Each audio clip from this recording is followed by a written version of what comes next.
Hello again. Pagkita po yung tao in the place to be. Galing ako sa labas. Hindi ko kaya init mga pasyadon. Nakakaputok-patok mga boss. Tingnan mo na, sakay na ako, pawis pa ako. Binuksan ko na yung aircon niya. Ayaw pa buksan niya. Takas na sa gasolina.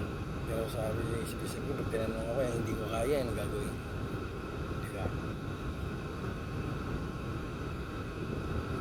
Tayo mo mag-collapse ka pa dyan. Sobra init. Tingnan mo, 48. Init, 48 degrees. Yan lang, ibang tayo tubig. Tubig kanal.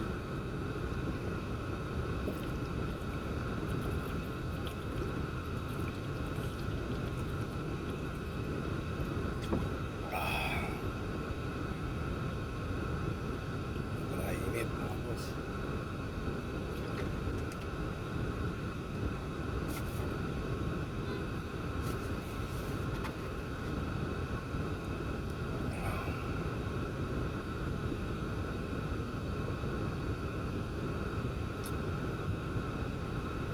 Buhay driver. Hindi lang sisisi. Diba? Gusto ko to eh. Diba? Kaya lang, diba, yung mga extra trabaho, good sana kung minsanan lang.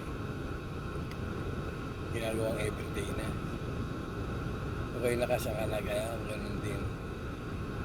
Kaya nakapagsabi ako kasi my own experience. In case, ngayon sa akin. Sa iba, hindi nangyayari, kaya hindi nila sinasabi. Diba? Sa akin nangyayari mismo. Ako mismo ang nakakaranas. Kaya nasasabi ko. Diba?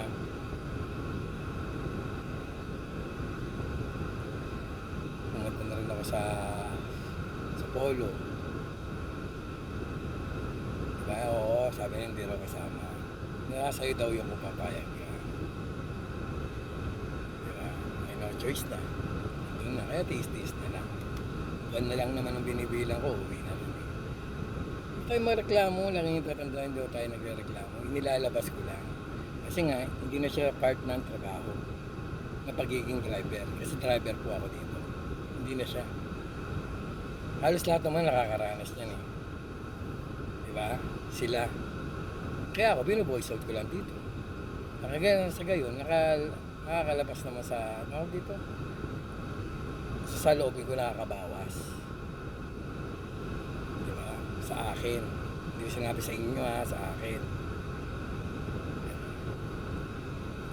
Diba dito sa Saudi? Diba? Yung mga iba, pinakikita mo, magaganda, sarap ng kinakain, gaganda ng mga ano, kung saan pumupunta. Kasi nga, gusto lang nila may experience din. Ganoon din, mga style nila para makabawas-bawas ng pagod, kahit pa paano. Palubag-loob sa sarili. That's it mga boss. Bagito boys, Saudi boy, may the God bless as always. Thank you.